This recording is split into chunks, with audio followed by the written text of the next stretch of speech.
Nah, di sini ada hidup rukun. Setiap orang pasti membutuhkan peran dari orang lain. Artinya setiap orang tidak bisa hidup sendiri tanpa peran serta orang lain. Disinilah pentingnya hidup rukun. Hidup rukun akan membuat semua orang merasa aman dan nyaman menjalani kehidupan. Situasi dan kondisi rukun seperti ini akan memudahkan masyarakat Indonesia dalam mencapai cita-cita dan tujuan negara.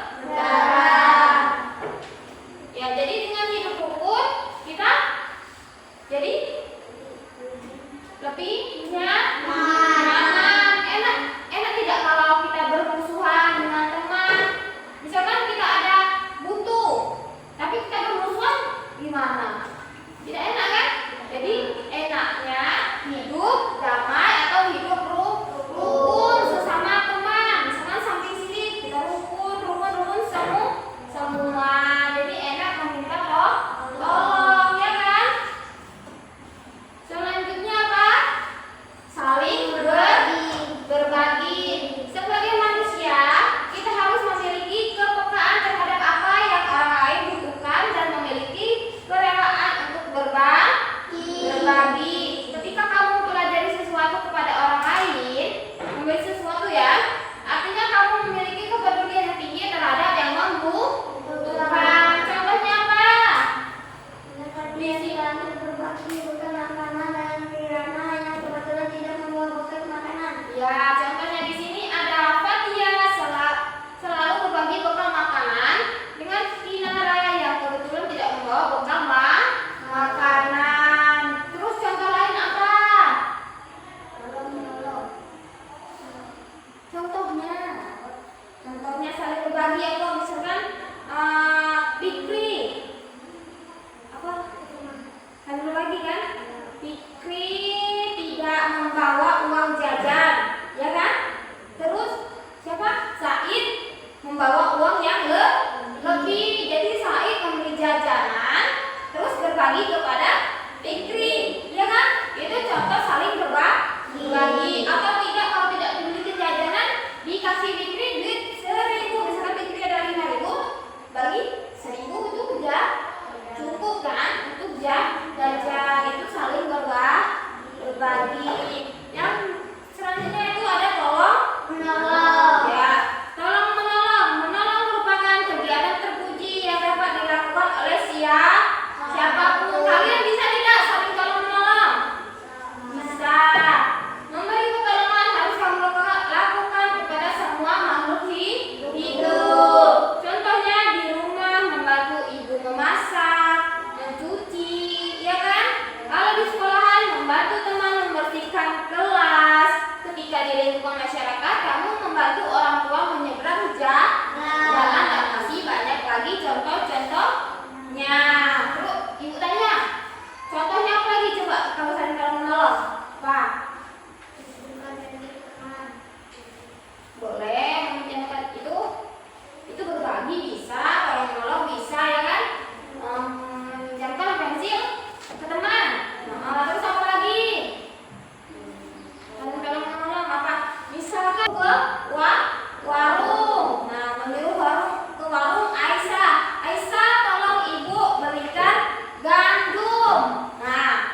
melestarikan gotong royong. Membangun kerjasama dengan masyarakat adalah harapan agar semangat gotong royong selalu ada pada diri dan tetap lestari lingkungannya, ya kan?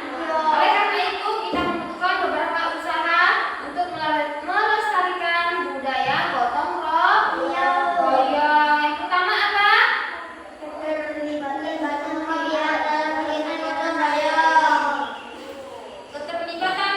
pihak dalam kegiatan gotong royong, tidak memilih-milih tinggi atau rendahnya seseorang atau jabatannya, ya kan? Misalkan di sini ada kepala daerah, kepala dusun, itu semuanya ikut terlibat dalam gotong royong. Yang nomor 2, masyarakat yang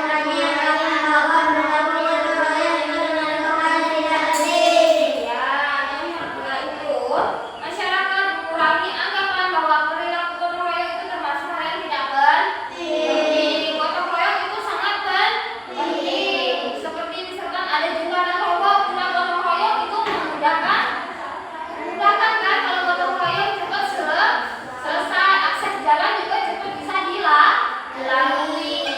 Yang nomor 3, Masyarakat dapat mengurangi jarak antar status sosial untuk menggunakan